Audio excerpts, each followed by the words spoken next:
Well, the whole thing touched my heart. I thought it was awesome. I know it touched some of the students' hearts because I've seen a difference in them today just after the assembly.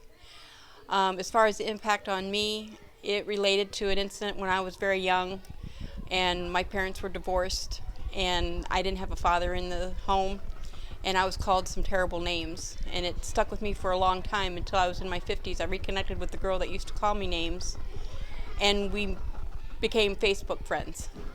So it doesn't matter what age you are or what class you are or what color you are, it impacts you at any given time or moment. But it feels better now that I've talked to this lady after all these years. So that's my statement. All right, and that you would recommend it? Oh, I definitely would recommend this for any school, any class, anybody, any organization at all. And I think you're awesome.